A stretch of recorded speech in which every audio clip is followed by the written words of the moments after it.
नागरिक संशोधन कायदा रद्द करण्याच्या मागणीसाठी काँग्रेसने जिल्हाधिकाऱ्यांना निवेदन दिलं।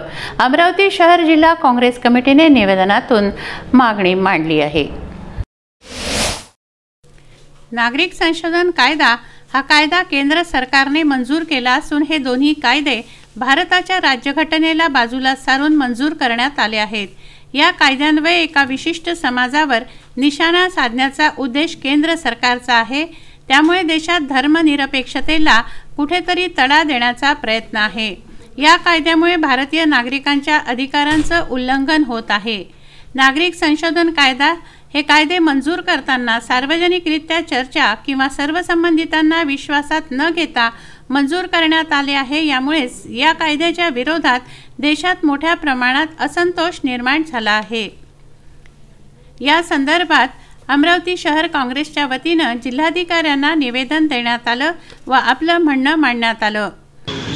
यापूर्वी सुद्धा आमदार सुभाष खोडके या माननीय मुख्यमंत्री अजितदादा पवार, जयंत पाटील ह्या सर्व लोकांचं, बाळासाहेब थोरात ह्या सर्व लोकांना भेटून इथलं जे डेलिगेशन आलं होतं त्या संदर्भात त्यांनी तिथे या NRC जो कायदा केंद्र शासनाने लागू केला त्या संदर्भात निवेदन दिलं होते। अमरावतीमध्ये आपल्या बरेचसे मोर्चे समाजाचे निघालेले आहेत। आज काँग्रेस कमिटीला सुद्धा वरून जे काही आदेश होते त्याच्यानुसार आज इथं पुन्हा त्यांनी निवेदन दिलं। मी पण त्या निवेदनासोबत आज कलेक्टर साहेबांना आपण इथे निवेदन सादर केलं।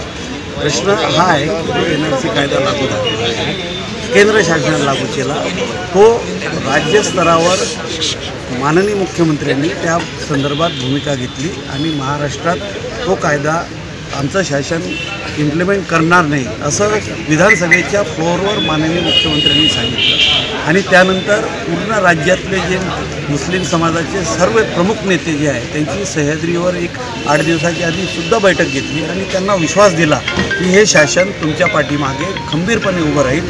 हे शासन 3 पार्टीचं शासन आहे, त्यात काँग्रेस आहे, राष्ट्रवादी आहे, सेना आहे।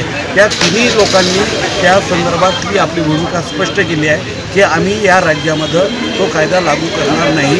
आणि त्यानंतर हे जे काही वातावरण झालं, कारण की ही जी परिस्थिती आहे ती पूर्ण देशात त्याची चिघळली होती आणि केंद्र शासनाला सुद्धा या सर्व समाजाच्या एकत्रीकरणामुळे ती भूमिका घ्यायला लागली की हा कायदा आम्ही फक्त आसामपुरताच लागू करणार आहे असं स्वतः पंतप्रधानांनी सांगितलं। तुमचे अमित शहा अध्यक्ष आहेत त्यांनी वेगळं सांगितलं, पण पंतप्रधानांना परंतु त्याचं महत्त्वाचं योगदान या देशातले आपले जे काही मायनॉरिटी लोक आहेत त्यांनी ज्या पद्धतीने भूमिका घेतली, काँग्रेस असो, राष्ट्रवादी असो, समविचारी जेवढे पक्ष आहेत त्यांनी या समाजाच्या पाठीमागं उभं राहायची भूमिका घेतल्यामुळं आज तो निर्णय पंतप्रधानांना जाहीर करावा लागला। परंतु भविष्यात सुद्धा या संदर्भात काही आलं तर हे तिन्ही पक्ष, हे सरकार या अल्पसंख्याक समाजाच्या पाठीमागे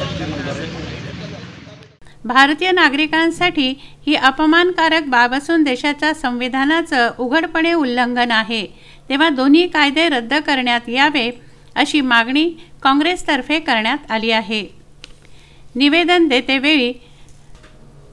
देते वेळी राष्ट्रवादी काँग्रेसचे वरिष्ठ पदाधिकारी संजय खोरके, शहराध्यक्ष किशोर बोरकर, माजी महापौर विलास इंगोले, माजी कुलगुरू doctor Ganesh Patil, doctor BR Deshmukh, विरोधी पक्षनेता बबलू शेखावत, अभिनंदन पेंढारी, अनिल माधव गडिया, किशोर रायबोले, हेमराज राऊत यांच्यासह मोठ्या संख्येनं पदाधिकारी व कार्यकर्ते उपस्थित होते। राहुल टेकाडे, विदर्भ न्यूज, अमरावती।